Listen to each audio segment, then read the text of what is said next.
협상장과 철도노조가 내일 파업을 앞두고 막바지 교섭을 하고 있습니다. 협상 결렬 시 화물 운송은 물론 수도권 전철과 KTX 등 불편이 예상됩니다. 민주노총은 총파업 결의대회를 열고 적극적인 파업을 당부했습니다. 화물연대 파업 8일차에 접어들면서 산업계 피해는 약 1조 6천억 원인 것으로 파악됐습니다. 문재인 전 대통령이 정권이 바뀌자 부처 판단이 번복됐다며 도를 넘지 않기를 바란다고 했습니다. 내일 서해 피살 사건과 관련해 서훈 전 국가안보실장의 영장실질심사가 열립니다. 검찰이 월성 1호기 조기 폐쇄와 관련해 문재인 정부 인사들을 압수수색했습니다. 영장엔 문 전 대통령도 수차례 등장하는 것으로 전해졌습니다. 강원도 철원이 영하 19.4도, 서울은 영하 9.4도까지 떨어졌습니다. 스키장은 개장 준비에 분주해졌지만 월동작물 재배를 시작한 농촌은 비상입니다. 원달러 환율이 넉 달 만에 1,300원 아래로 내려왔습니다. 하월 미 연준 의장이 12월 금리 인상폭을 0.5%포인트로 줄일 수 있다고 시사했습니다. 장쩌민 전 주석 사망을 계기로 중국 반정부 시위가 확산될지 모른다는 긴장감이 감돌고 있습니다.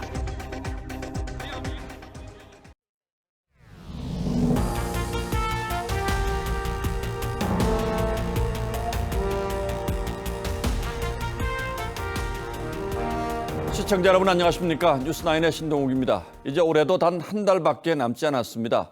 하지만 해결하지 못한 숙제들로 더욱 마음이 무거워지는 12월의 첫날이었습니다. 걱정했던 서울 지하철 파업은 하루 만에 타결되면서 정상화됐습니다. 하지만 내일부터는 또 철도 파업이 예고됐습니다. 화물연대에서 지하철로 철도로 연쇄 파업의 고리가 이어지면서 시민들의 불안감이 커지고 있습니다. 하지만 정부는 절대 물러서지 않겠다는 입장이고 민주노총 역시 총파업으로 투쟁의 강도를 높이겠다고 맞서고 있습니다. 오늘은 철도 파업 협상장을 먼저 가보겠습니다. 자, 정수양 기자. 네, 한국철도공사 서울본부에 나와 있습니다. 내일부터 파업을 예고했는데 협상에는 진전이 좀 있습니까? 네, 한국철도공사와 철도노조는 오늘 오후 4시 20분쯤부터 본교섭을 시작했습니다. 하지만 접점을 찾지 못하고 시작된 지 20분 만에 결국 중단됐습니다. 노조는 임금 정액 인상과 성과금 지급 기준 유지, 공평한 승진을 위한 승진 포인트제 도입 등을 요구하고 있습니다. 하지만 한국철도공사는 임금 정액 인상은 공공기관 인건비 지침 범위를 넘을 수 없고 성과급 지급 기준도 단계적으로 축소하자는 입장입니다. 또 승진 포인트제 역시 모든 직급이 아닌 일부 직급에 적용하자고 맞서고 있습니다. 여기에 정부가 철도 기능 재편 검토에 나선 것을 두고 민영화 논란이 불거지며 양측 갈등이 계속되고 있는 상황입니다. 네, 일단은 기싸움이 아주 치열한 것 같은데 오늘 밤 중에 다시 협상이 진행될 가능성도 있습니까? 네, 일단 아직까지는 최종 결렬을 선언한 게 아니기 때문에 협상이 완전히 끝난 건 아닙니다. 또 철도 노조는 교섭 재개 여부는 철도공사에 달려 있다며 대화의 여지를 남겨놨는데요. 양측은 빠르면 밤 10시, 늦으면 자정 안에 최종 결론을 낸다는 방침입니다. 노사가 끝내 접점을 찾지 못하면 철도노조는 내일 오전 9시를 기해 총파업에 도입하게 됩니다. 철도노조 총파업은 2019년 11월 이후 3년 만입니다. 노조 측은 내일 서울 등 5개 지역에서 총파업 출정식을 열 계획이고 한국철도공사 측은 비상수속 대책 등 대응 방안을 준비하고 있다고 밝혔습니다. 한국철도공사 서울본부에서 TV조선 정수양입니다. 예, 그러지 않길 바랍니다만 파업이 현실화할 경우 KTX를 포함해 각종 열차 운행에는 차질이 불가피합니다. 코레일 측은 모든 대체 수단을 동원하더라도 KTX 운행률은 60% 정도가 될 것으로 예상하고 있습니다. 당장 내일 출근길 직장인들은 물론이고 특히 논술이나 면접시험 앞둔 수험생들은 이 상황에 대비를 하셔야 할 것 같습니다. 김연아 기자가 취재했습니다. 오늘 오후 서울역 매표소. 전광판에 열차 지연 안내문이 나옵니다. 지난달 24일부터 시작된 철도노조의 준법 투쟁 여파로 일부 운행에 이미 차질이 빚어지고 있는 겁니다.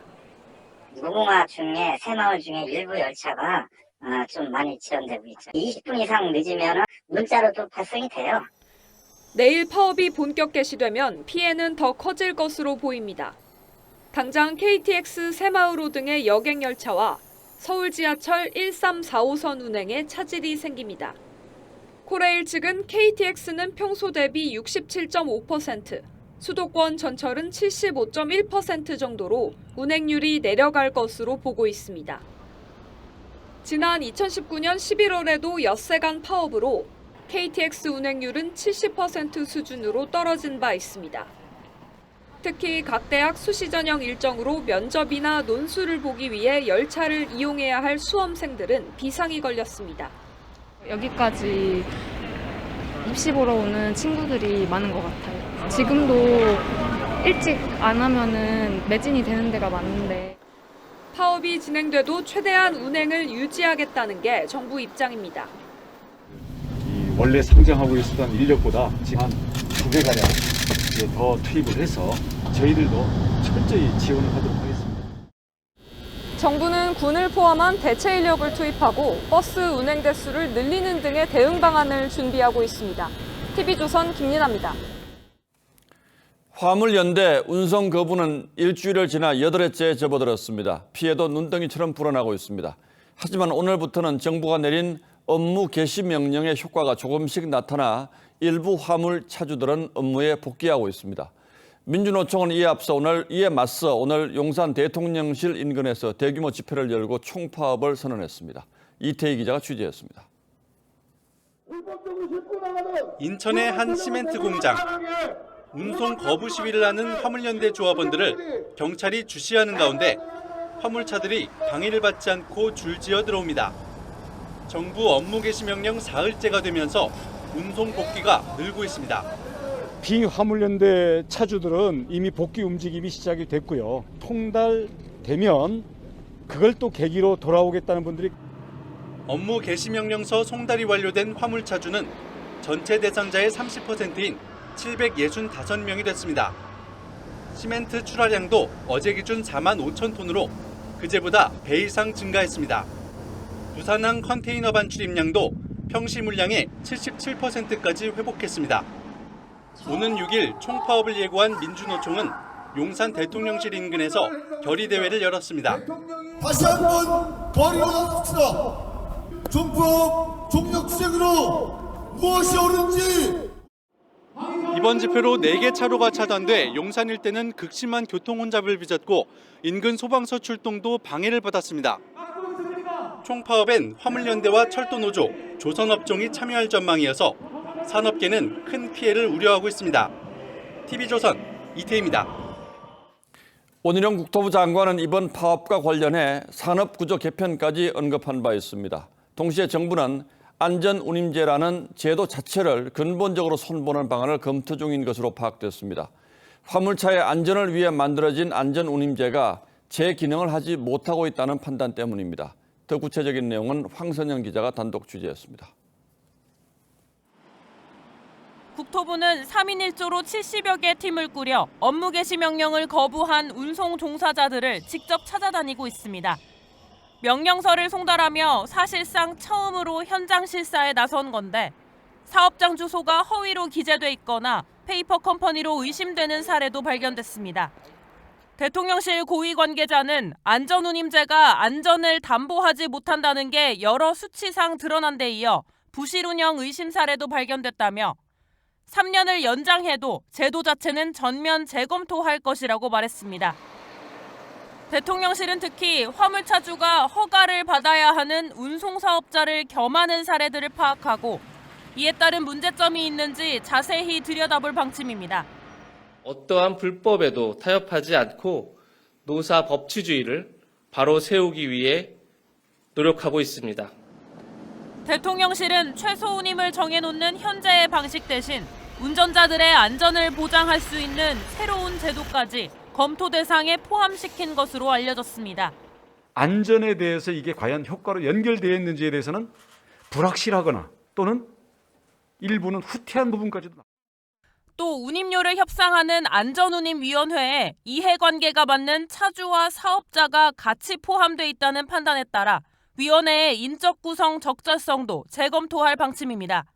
TV조선 황선영입니다. 산업계는 지금까지 발생한 피해액을 1조 6천억 원으로 추산하고 있습니다.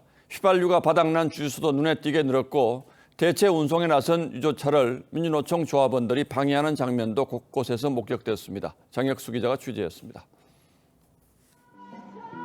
송유관 공사 앞에 늘어선 화물연대 조합원들.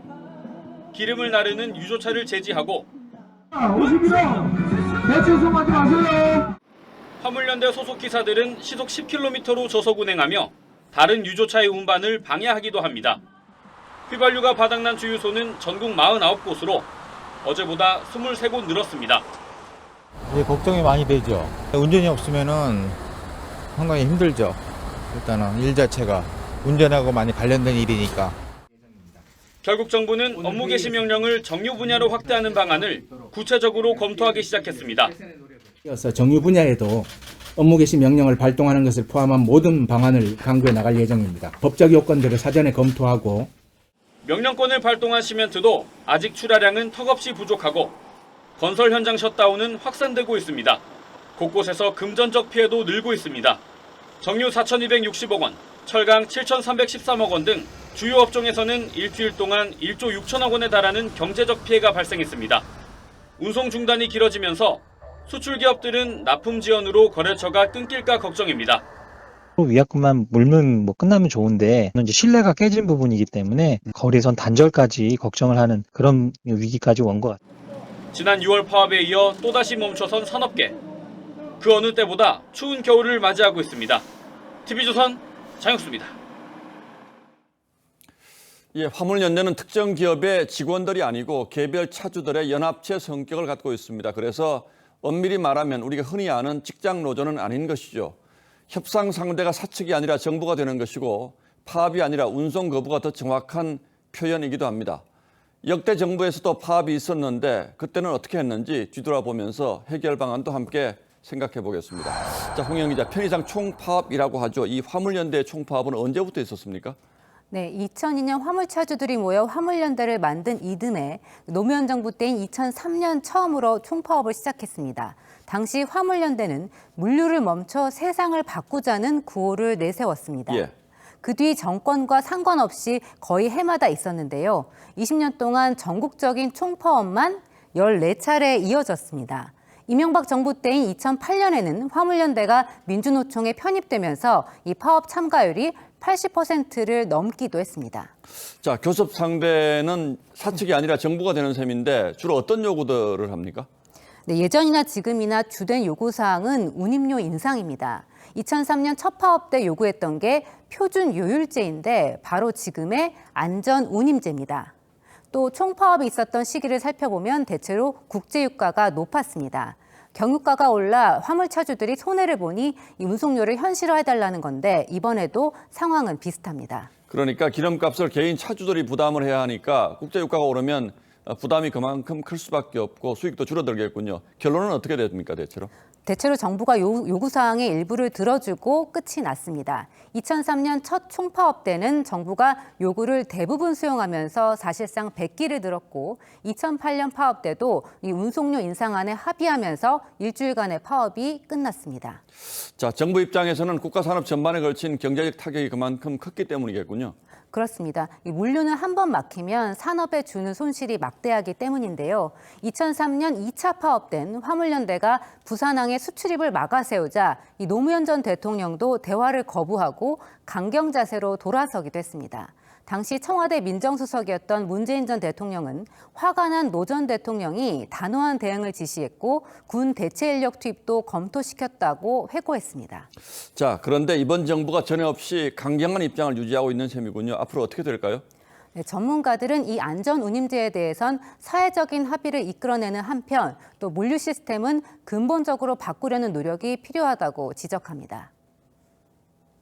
근본적으로는 화물 운송 시장이 효율화되어서 정부 지원이나 간섭 없이 종사자들의 근로 여건이 충분히 개선되는 것입니다. 안전 운임제에 대해서 중재안을 마련을 한다거나 범사회적인 합의기구를 만든다거나 그런 것도 필요하지 않나. 자, 어쨌든 힘으로는 해결할 수 없는 문제니까 사회적 타협을 이끌어낼 수 있는 계획표에라도 먼저 합의를 하고 일단 파업은 좀 끝냈으면 좋겠군요. 예, 홍영 기자 잘 들었습니다.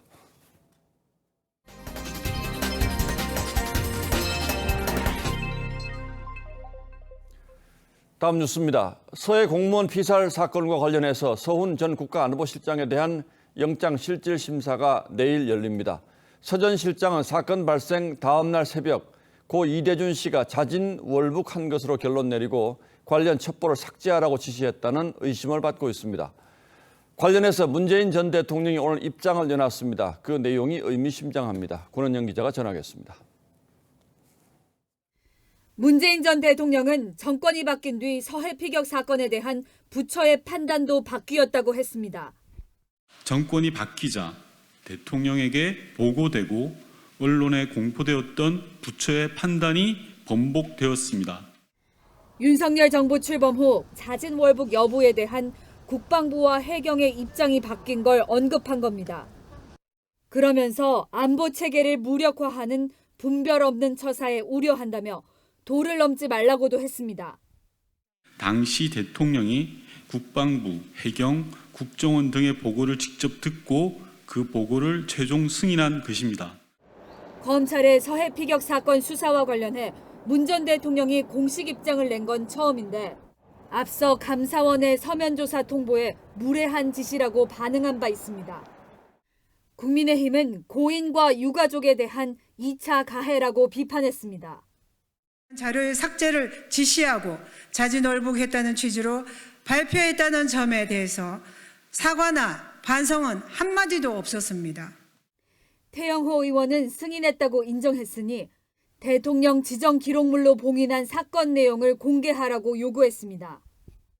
문재인 청와대는 이 씨 유족이 낸 정보 공개 소송에 대한 법원의 최종 판단이 나오기 전 관련 자료를 대통령 기록물로 지정했습니다. 유족 측도 반박문을 내고 사건 직후 해경이 수색에 집중하는 대신 동생이 북한을 동경했냐고 묻는 전화를 했다며 검찰은 각 기관이 보고한 문서를 확보해달라고 촉구했습니다. TV조선 권은영입니다. 앞서 보신 서해 공무원 피살 사건의 최종 결재권자가 서훈 전 국가안보실장이라는 게 검찰의 판단이지만 월성 원전 경제성 조작 사건은 사정이 조금 다릅니다.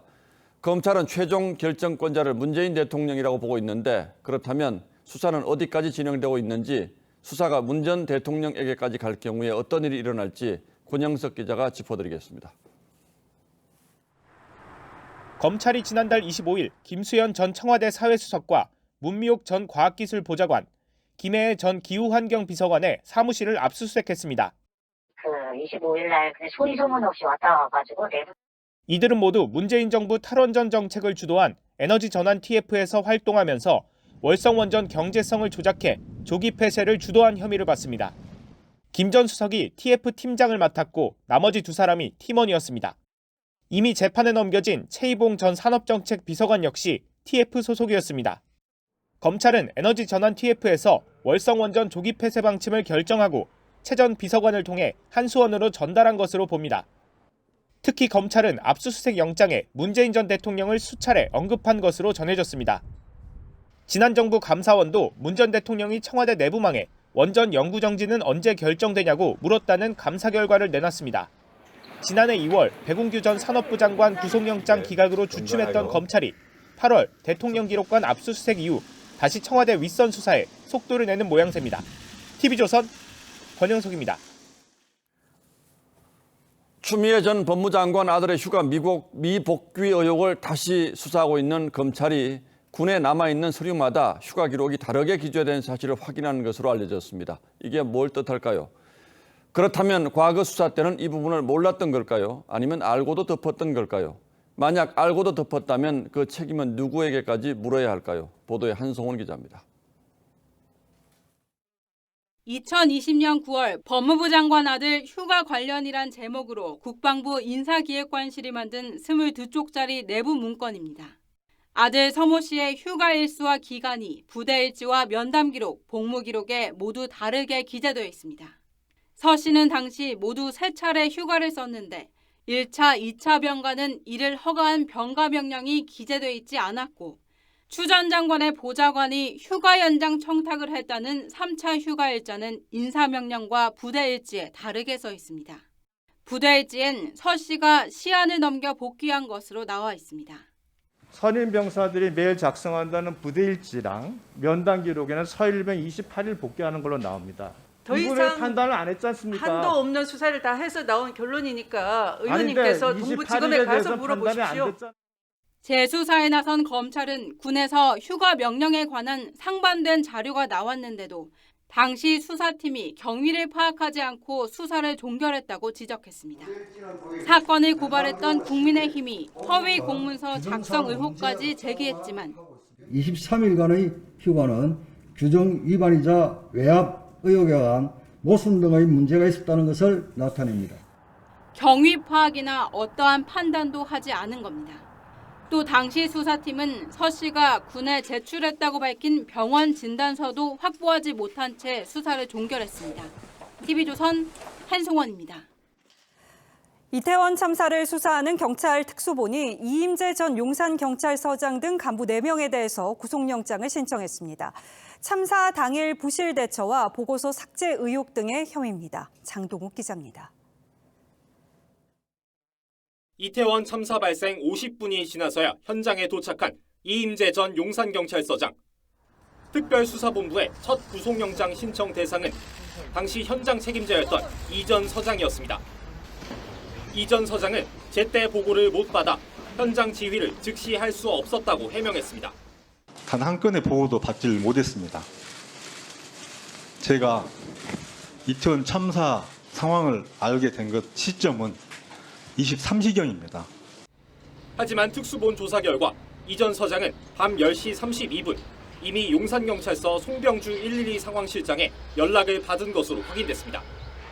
송 실장은 참사 직전 쏟아지는 112 신고에도 제대로 대응하지 못한 혐의로 구속영장이 신청됐습니다. 특수본은 용산경찰서 정보관이 작성한 헬로윈 위험 분석 보고서를 삭제하도록 지시한 서울경찰청 전 박성민 정보부장과 김진호 전 정보과장도 영장을 신청했습니다. 단체 대화방에서 당시 이제 삭제 지시를 하신 것은 맞은 건가요? 조사에 성실하게 임하겠습니다. 규정대로. 특수본 관계자는 조사 과정에서 이들이 일관되게 혐의를 부인한 점 등으로 미뤄 증거인멸에 우려가 있다고 판단했다고 밝혔습니다. TV조선 장동우입니다. 검찰이 대장동팀 범죄 수익 가운데 800억 원 상당을 몰수하겠다면서 법원에 추징 보전을 청구했다는 소식 저희가 앞서 단독 보도해드렸는데요. 이 법원이 석 달간의 심리 끝에 검찰의 청구를 받아들였습니다. 검찰은 대장동팀 범죄 수익을 모두 4,400억 원 상당으로 보고 나머지 은닉재산 추적에 수사력을 모으고 있습니다. 주원진 기자입니다. 경기도 판교에 위치한 고급 타운하우스. 김만배 씨가 실소유한 천화동인 1호가 2019년 10월 이 건물을 62억 원에 매입했습니다. 남욱 변호사는 지난해 부동산 업체를 통해 강남구 역삼동 노른자 땅을 300억 원에 사들였고 정영학 회계사도 재작년 법인 명의로 173억 원 상당의 신사동 빌딩을 구입했습니다. 검찰은 9월 이들 건물을 포함해 대장동팀 3명이 실명과 차명으로 소유한 토지와 채권을 몰수하겠다며 법원에 추징 보전을 청구했습니다. 검찰은 7천억 원대의 대장동 수익 가운데서 비용을 제외한 4,446억 원을 모두 부당한 방법으로 벌어들인 범죄 수익으로 판단했고 이 가운데 추적이 가능했던 800억 원대 자산을 우선 동결 청구했습니다. 법원은 석 달 가까운 심리 끝에 검찰의 요청을 받아들였습니다. 성남도시개발공사도 이들 자산 상당수에 가압류를 걸어놓은 상태입니다. 검찰이 추적하지 못한 대장동팀 범죄 수익은 3천억 규모. 검찰은 대장동팀이 비용 부풀리기나 허위거래 등을 이용해 막대한 돈을 은닉한 정황을 잡고 추가 재산을 찾는 데 수사력을 집중하고 있습니다. TV조선 주원진입니다. 도이치모터스 주가 조작 사건이 새로운 국면으로 접어드는 것으로 보입니다. 해외로 도피했다가 자진 귀국한 핵심 인물에 대해서 검찰이 구속영장을 청구했습니다. 김건희 여사의 계좌를 관리하면서 주가를 인위적으로 띄웠다는 혐의를 받는 인물인데요. 조성호 기자가 보도합니다. 수입 자동차 판매업체 도이치모터스 주가는 2010년 1,000원대에서 2년 새 7,000원대까지 크게 올랐습니다. 검찰은 당시 투자자문사를 끌어들여 주가 조작을 한 혐의로 도이치모터스 권모 회장을 구속했는데 윤석열 대통령 부인 김건희 여사도 관여된 게 아니냐는 의혹이 제기됐습니다.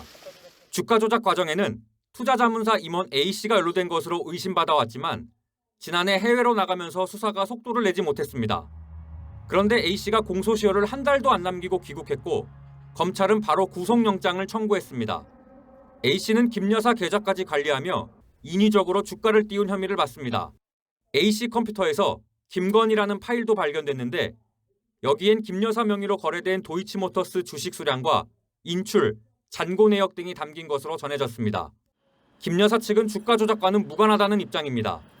검찰은 A씨 신병을 확보한 뒤 파일 작성 경위와 주가 조작 관여 여부 등을 확인할 계획입니다.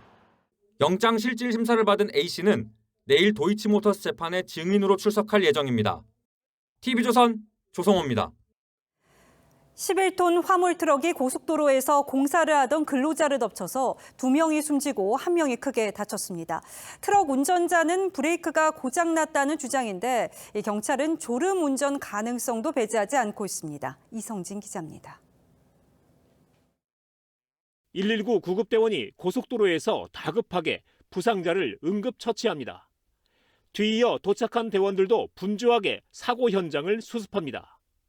오늘 오전 8시 20분쯤 대전 통영고속도로 함양휴게소 인근에서 60대 운전자 A씨가 몰던 11톤 화물 트럭이 도로 포장 작업을 하던 인부들을 덮쳤습니다. 브레이크가 안 들어가지고 그 오른쪽 가평 쪽으로 춘다고 했는데 그 인부를 덮쳤다 이런 식으로 이야기를 하는데 사고 트럭은 인부들을 충격하고 2차로에 있던 작업 차량을 들이받고 나서야 멈췄습니다. 이 사고로 50대 인부 2명이 크게 다쳐 병원으로 옮겼지만 숨졌습니다.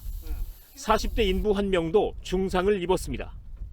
사고 충격이 얼마나 컸는지 트럭은 바퀴축이 빠지고 앞부분이 크게 부서졌습니다. 사고 현장에서는 사상자 3명을 포함해 모두 10명이 작업을 하고 있어서 더 큰 피해로 이어질 뻔했습니다. 경찰은 화물트럭 운전자 A씨의 졸음운전 가능성도 배제하지 않고 정확한 사고 원인을 조사하고 있습니다. TV조선 이성진입니다.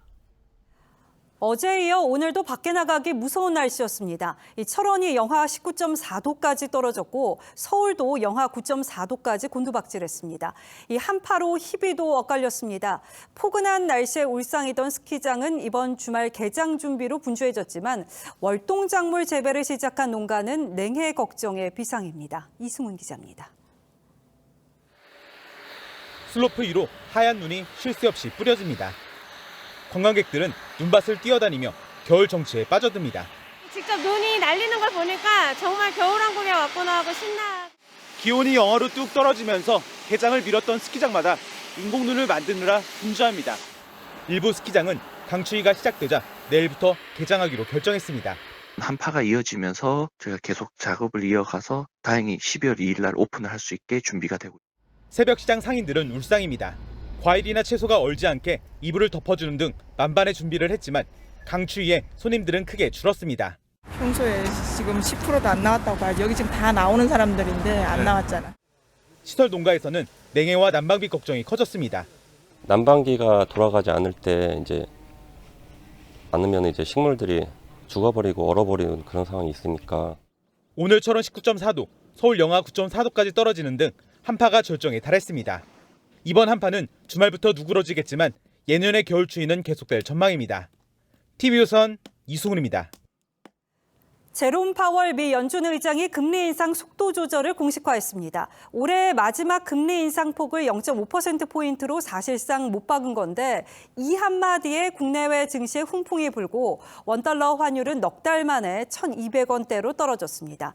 덕분에 한국은행의 금리 인상 압박도 약해질 것으로 예상되는데 금융시장 불확실성이 다시 커질 우려는 없는지 정준영 기자가 점검해봤습니다.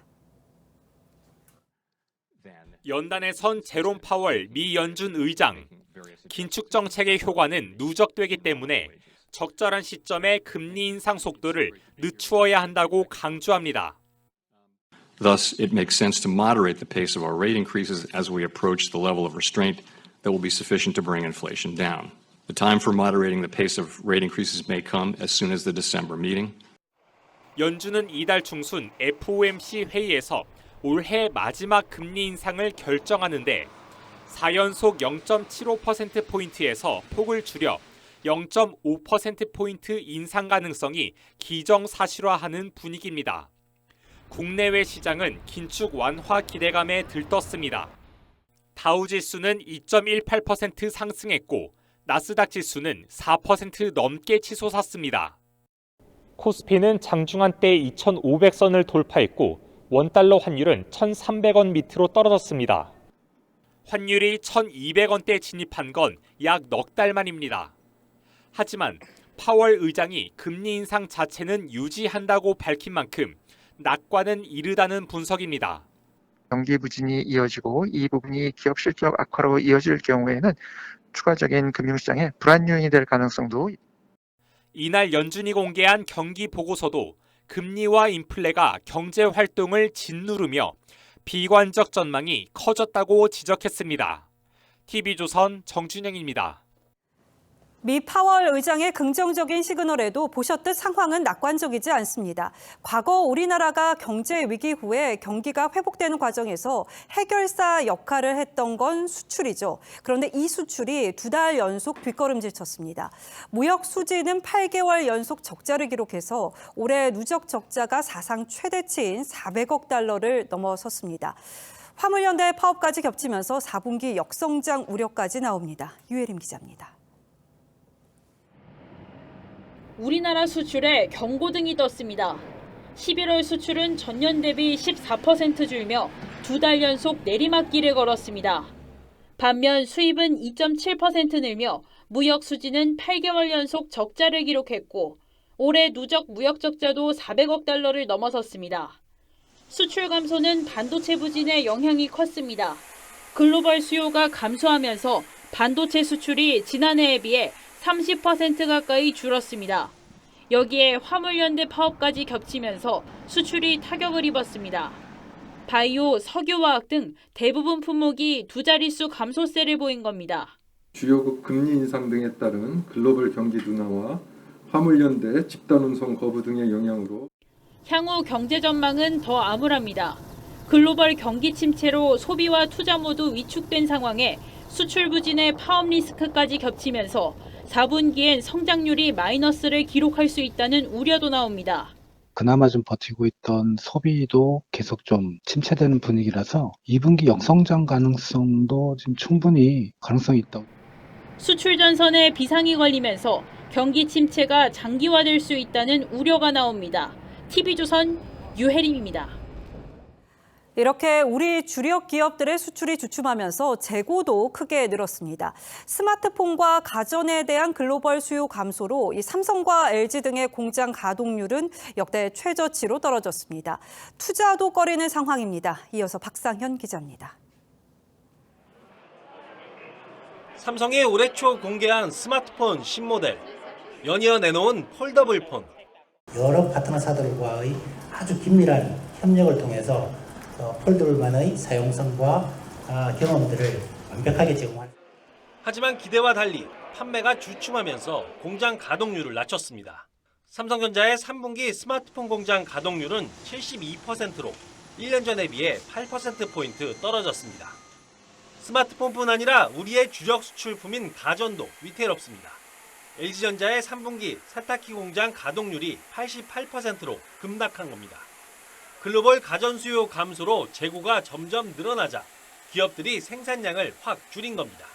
실제 삼성전자 반도체 부문 재고 자산은 26조 3천억 원으로 올해 초보다 22% 넘게 늘었고 LG전자 역시 재고 자산이 15% 증가했습니다. 더 큰 문제는 쌓이는 재고에 기업들이 투자를 주저할 수밖에 없다는 점입니다. 설비 확장이라든지 R&D라든지 이런 것들은 조금 기대하기 어렵지 않느냐. 실물 경제가 이제 회복 국면에 있었을 때는 상당히 우리가 어려움을 겪을 수 있지 않느냐. 국내 수출 기업들이 금리 인상에 수요 위축, 재고 증가까지 겹치면서 좀처럼 탈출구를 찾지 못하고 있습니다. TV조선 박상현입니다. 다음 뉴스입니다. 대통령실이 정부 장차관을 상대로 2달 가까이 복무평가를 실시 중인 것으로 저희 취재 결과 확인됐습니다. 연례적인 평가의 성격도 있습니다만 결과에 따라서는 내년 초쯤으로 거론되는 개각과 맞물릴 가능성도 있습니다. 김정우 기자가 단독 보도합니다. 대통령실 공직기강 비서관실이 전부처 장차관을 대상으로 복무평가를 하고 있습니다. 지난 10월경부터 시작돼 연말까지 평가 작업이 진행되는데 단순 업무에 대한 평가뿐 아니라 개별 장차관에 대한 검증 성격의 점검도 병행하는 것으로 알려졌습니다. 여권 내부에선 일부 부처에 대한 연말 연초 개각 가능성이 거론되는데 윤석열 정부 들어 처음 실시되는 장차관 복무평가 결과가 영향을 줄 수 있다는 관측이 나옵니다. 여권 관계자는 개각 검토 과정에선 중요한 근거 자료로 활용될 수 있다고 전했습니다. 국민의힘 전당대회가 내년 3월 초로 가닥이 잡힌 가운데 여권에선 국토교통부와 통일부, 문화체육관광부, 산업통상자원부 등이 교체 대상으로 거론됩니다. 다만 원희룡, 권영세 두 장관의 당권 도전 가능성은 낮은 것으로 전해졌습니다.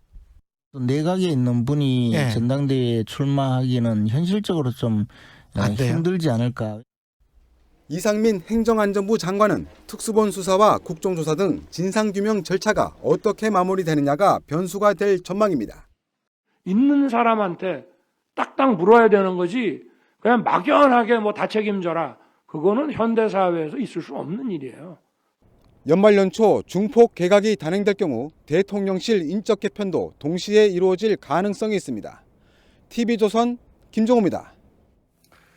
국내임 새 대표를 뽑는 전당대회가 내년 3월 초 열릴 가능성이 높다는 보도를 해드린 바 있는데 친윤계 의원들이 결집하고 있습니다. 지난 6월 민들레라는 이름으로 추진되던 모임을 국민 공감으로 바꿔서 다시 추진 중인 것으로 확인했습니다. 당장은 여당 의원 65명이 참가할 것으로 파악됐습니다. 전당대회만을 염두에 둔 건 아닌 것으로 보입니다만 차기 대표 구도에 상당한 영향을 미칠 건 분명해 보입니다. 황병준 기자가 취재했습니다. 지난 6월 추진된 친윤계 의원 모임 가칭 민들레는 개파 정치 우려 속에 출범을 미뤄왔습니다. 또 다른 개파를 만드는 것이 아니냐는 그렇게 또 비춰지고 있어서 하지만 국민 공감으로 이름을 바꿔 다음 주 수요일인 7일 공식 출범합니다. 첫 모임에는 103세 철학자 김영석 교수를 초청해 정치, 철학에 묻다라는 주제로 강연을 듣고 토론도 합니다. 공부 모임 형식으로 출범하지만 윤석열 정부의 국정 어젠더를 적극적으로 뒷받침하는 역할을 할 것으로 보입니다. 윤석열 정부의 정책을 적극적으로 뒷받침하고 적어도 집권 여당으로서 의원들이 방향과 중심을 잡는 그런 모임 정도는. 소속 의원 115명 중 절반이 넘는 65명이 참여한 이 모임은 친윤 핵심인 이철규 의원이 주도했는데 유력 당권 주자인 김기현 의원이 참석합니다. 다른 당권 주자인 안철수 의원은 막판에 합류했지만 권성동 의원은 빠졌습니다. 친윤 핵심인 장제원 의원은 참여를 보류했습니다. 이 모임은 3월 초로 가닥이 잡힌 전당대회에서 핵심적인 역할을 할 것으로 보입니다. 당 비대위는 당원 개정 특위를 구성해 당대표 선출 시 반영되는 일반 여론조사 비율을 현행 30%에서 10%까지 줄이는 방안 등을 논의할 예정입니다. TV조선 황병준입니다. 민주당의 일부 의원과 지지자들이 오늘 맹추위 속에 용산 대통령실 앞에서 시위를 벌였습니다. 이재명 대표 관련 수사를 정치 탄압이라고 주장하며 당장 중단하라고 요구했습니다. 이번 주말에는 조국 수호 집회를 주도했던 단체들이 서초동에서 이재명 수호 집회도 열 예정입니다. 보도에 정민진 기자입니다.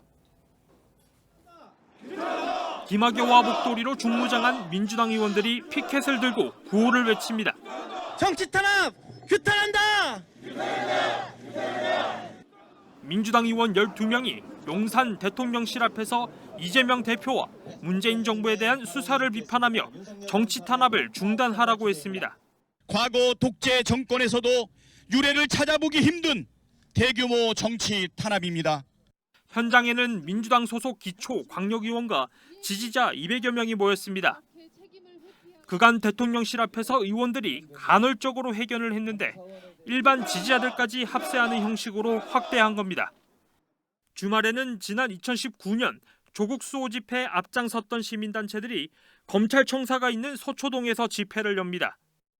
본격적인 장외투쟁 움직임에 당내 비이재명계는 조국 시즌2를 우려합니다. 조국 사태 때 2년을 우리가 싸웠잖아요. 방탄정당으로 만들어서 민주당 전체의 신뢰도를 깨는. 한 재선 의원은 장외투쟁으로 당이 극단으로 치달으면 중도층과 괴리될 것이라고 우려했습니다. TV조선 정민진입니다. 코로나 봉쇄 반대 시위가 중국에서 확산하고 있죠. 이 중국이天安문 민주화 운동 이후에 최대 규모의 반정부 시위에 직면했다는 평가도 나오는데요. 장쩌민 전 주석이天安문 사태 이후에 주석에 오른 인물인 만큼 장 전 주석의 사망이 시위의 새 동력이 될 거라는 예상도 나옵니다. 박상준 기자의 보도입니다. 장쩌민 전 국가주석이 어린 시절을 보낸 양저우 생가에 조화가 가득 놓여 있습니다.天安문 광장에선 조기가 개양됐습니다.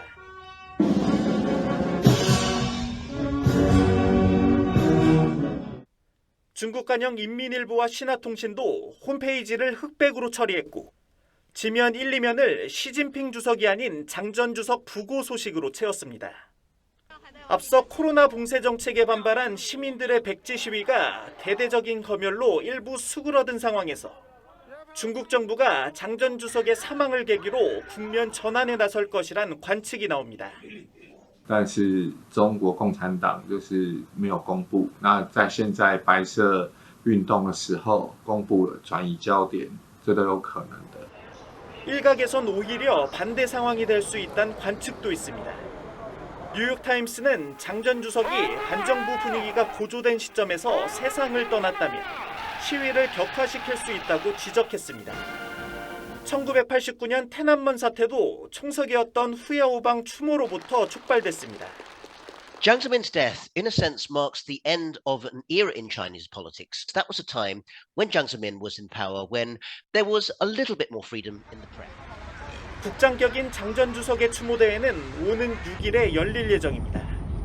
TV조선 박상준입니다.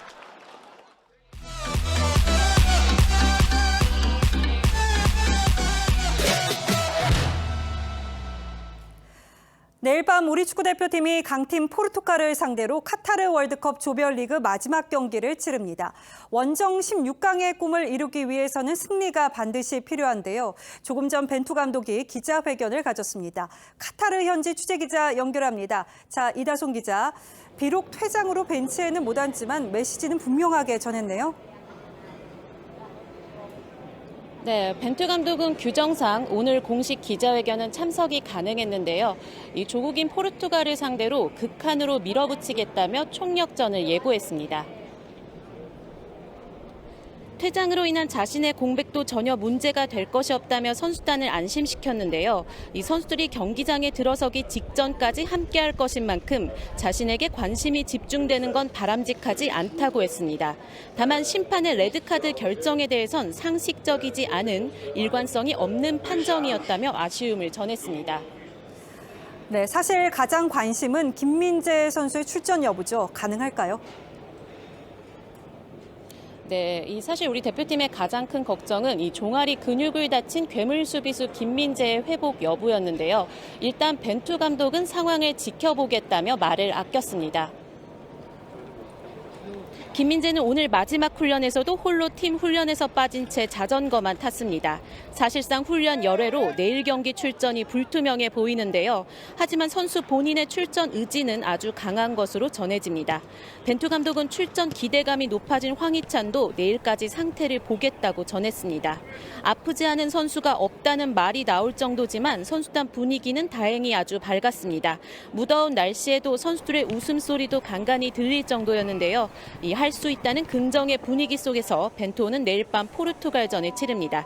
지금까지 카타르 도하 미디어 센터에서 전해드렸습니다.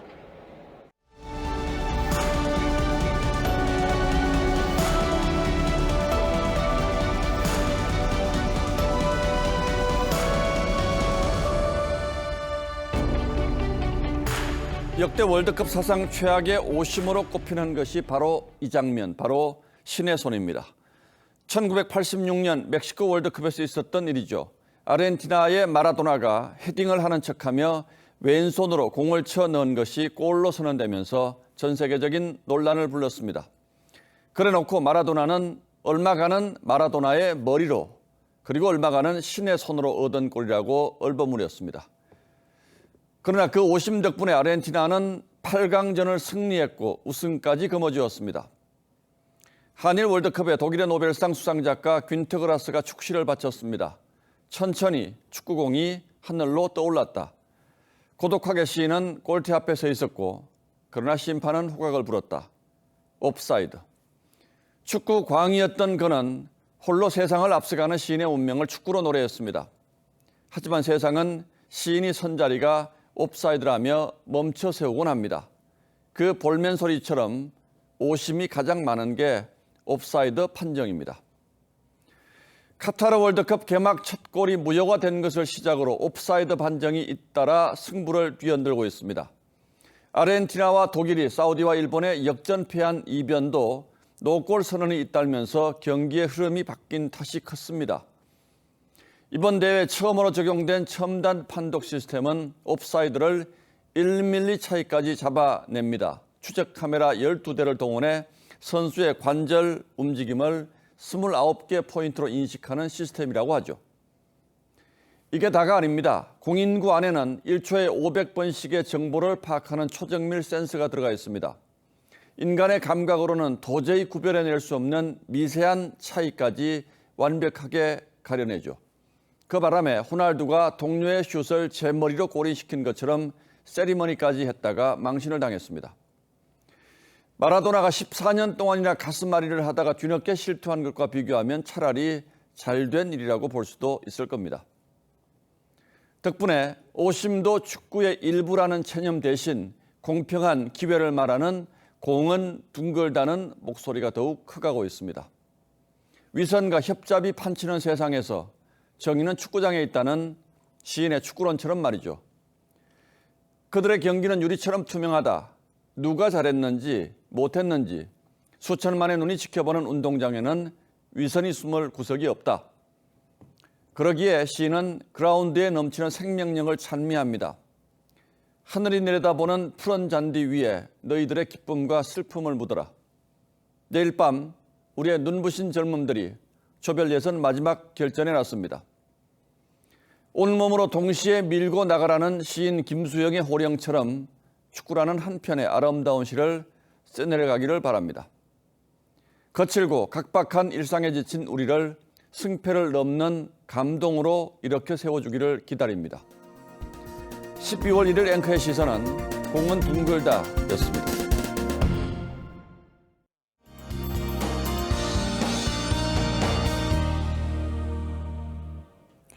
오늘 정말 한파의 기세가 매서웠습니다. 내일 아침까지는 강추위를 견디셔야겠는데요. 체감온도가 중부지방은 영하 15도, 남부지역은 영하 10도까지 떨어지겠습니다. 운전하시는 분들은 빙판길도 조심하셔야겠습니다. 그래도 낮에는 전국이 영상권으로 오르겠습니다. 한파특보가 해제되겠는데요. 낮 기온은 서울이 2도, 대전 4도, 대구는 6도를 보이겠습니다. 서해안과 제주도는 내일 아침까지 비나 눈이 내리겠고요. 그 밖의 지역은 매우 건조하겠습니다. 화재 예방에도 신경 쓰셔야겠습니다. 당분간 날씨 변덕이 좀 심하겠는데요. 토요일에는 곳곳에 비나 눈이 내리겠고요. 일요일에는 다시 좀 추워지겠습니다. 날씨였습니다. 12월 1일 목요일 뉴스나인은 여기서 모두 마치겠습니다. 시청해주신 여러분 고맙습니다.